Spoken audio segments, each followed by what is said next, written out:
Bismillah. Assalamualaikum warahmatullahi wabarakatuh. Sobahul khair, kaifa halukum? Ustazah doakan ananda sekalian serta keluarga dalam keadaan sehat selalu. Pesan Ustazah, selalu jaga kesehatan, lakukan protokol COVID-nya ya dimanapun berada. Tetap olahraga, makan makanan yang bergizi, dan pesan Ustazah juga tidak pergi kemana-mana dahulu walaupun di rumah, apalagi liburan jangan dulu nggih. Jaga kesehatannya. Semoga Allah selalu melindungi kita dari wabah ini, dan semoga Allah segera mengangkat wabah ini. Hari ini kita masih melanjutkan materi IPA. Kemarin kita sudah belajar alat pernapasan hewan, kemudian sistem pernapasan manusia dan proses pernapasan manusia. Hari ini kita melanjutkan gangguan organ pernafasan. Tetapi sebelum kita mulai, seperti biasa Ustazah ingin ananda latihan dahulu. Sudah belajar kan nanti malam? Walaupun Ustazah tidak menyampaikan, Mbak belajar, pasti insya Allah Ustazah husnudzon ananda semuanya sudah belajar. Masya Allah. Kita mulai saja latihannya. Seperti biasa, jangan melihat catatan atau dibimbing oleh orang tua ya. Nah, kita mulai saja. Silahkan kerjakan LKS evaluasi subtema 1 halaman 41. Cukup bahasa Indonesianya dan IPA-nya saja. Kemudian kerjakan di buku tulis. Cukup ABC-nya saja ya, yang dijawab tidak usah soalnya. Bagi ananda yang belum mendapatkan LKS, nanti insya Allah Ustazah fotokan soalnya. Nah, langsung saja kita mulai materi hari ini. Nah, materi hari ini yaitu tentang gangguan pernafasan. Sebelum kita bahas tentang gangguan pernafasan apa saja yang terjadi pada pernafasan manusia, kita belajar dahulu penyebab gangguan pernafasan. Banyak sekali penyebab gangguan pernafasan karena kebiasaan gaya hidup yang tidak baik.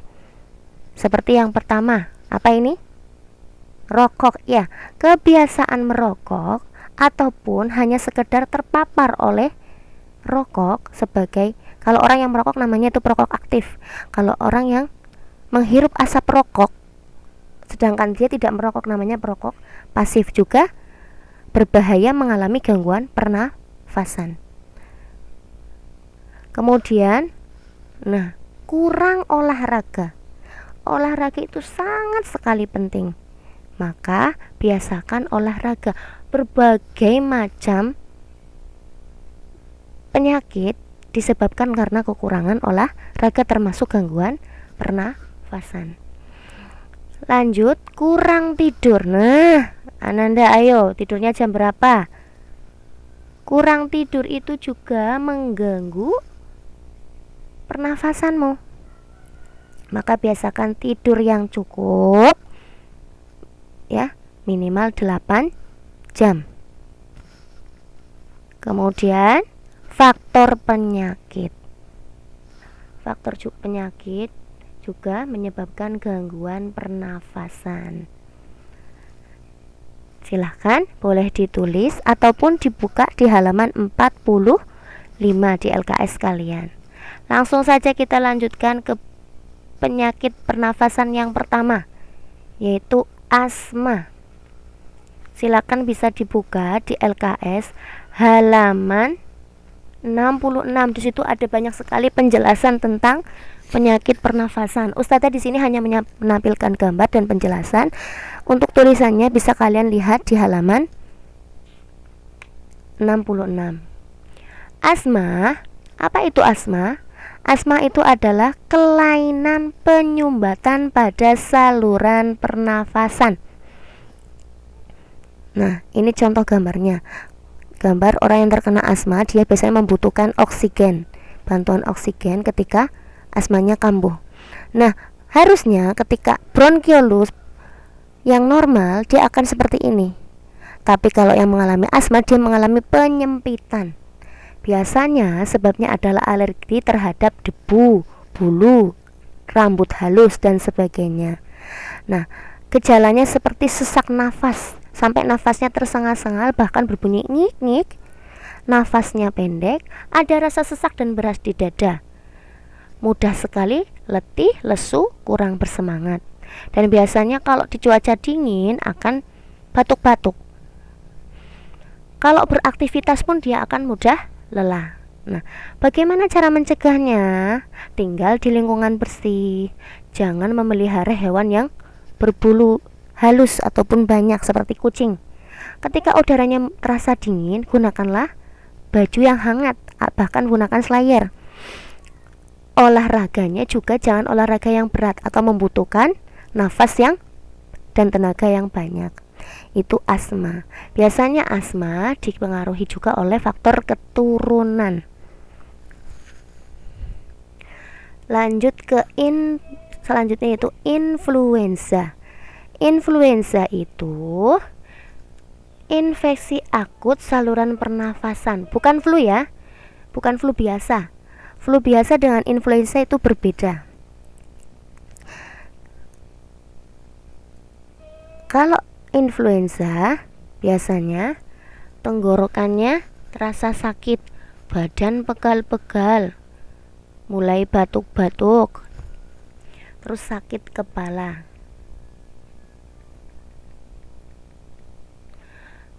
Nah, bagaimana cara mencegahnya? Influenza, cara mencegahnya adalah dengan rutin olahraga, istirahat yang cukup, banyak minum air, ya, banyak minum air. Kalau kamu lihat di bukumu itu ada tulisan selalu menjaga kadar cairan dalam tubuh, maksudnya banyak minum air.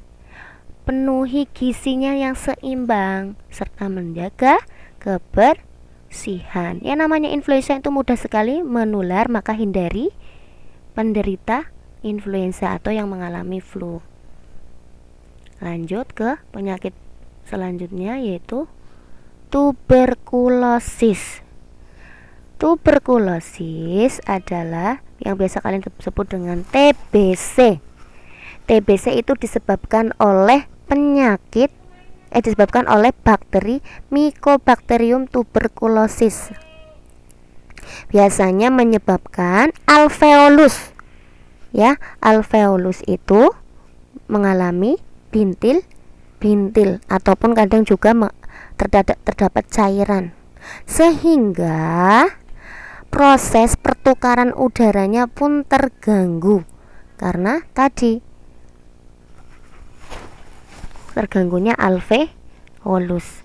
Biasanya gejalanya sering merasa lelah, demam, menurunnya berat badan, hilang nafsu makan.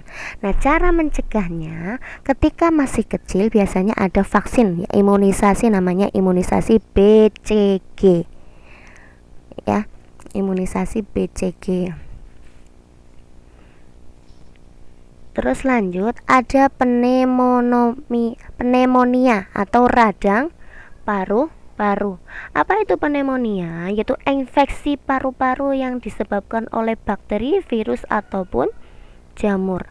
Nanti kantong udaranya atau alveolusnya pada paru-paru yang harusnya terisi udara malah berisi cairan atau nanah karena tadi adanya bakteri, virus ataupun jamur. Biasanya menular melalui udara, batuk dan bersin, bahkan benda pribadi. Bagaimana cara mencegahnya? Hindari kebiasaan merokok. Ya, ada vaksin juga untuk pneumonia namanya vaksin PVC, PCV. Selalu menjaga kebersihan. Karena yang namanya bakteri, virus dan jamur itu biasanya berada tempat yang kotor. Dan masih banyak lagi penyakit pernafasan yang lainnya. Apa saja? Kanker paru-paru. Kanker paru-paru itu terjadi karena sel kanker pada paru-paru terus tumbuh. Ada sel pada paru-paru yang rusak, kemudian tumbuh tidak terkendali. Maka menyebabkan yang tadinya sel itu sangat berguna bagi tubuh justru nanti malah menyebabkan gangguan bagi tubuh. Karena dia tumbuh berlipat-lipat, yang tadinya mungkin seharusnya tumbuhnya 2, dia bisa 10, bahkan bisa 100. Nah, gejalanya apa saja? Biasanya sering merasa lelah, nafasnya sesak, ada pembekakan pada wajah, kurang nafsu makan, dahaknya sampai berdarah, sakit kepala, batuk terus-menerus. Cara mencegahnya bagaimana? Hindari asap rokok. Jangan menjadi perokok pasif.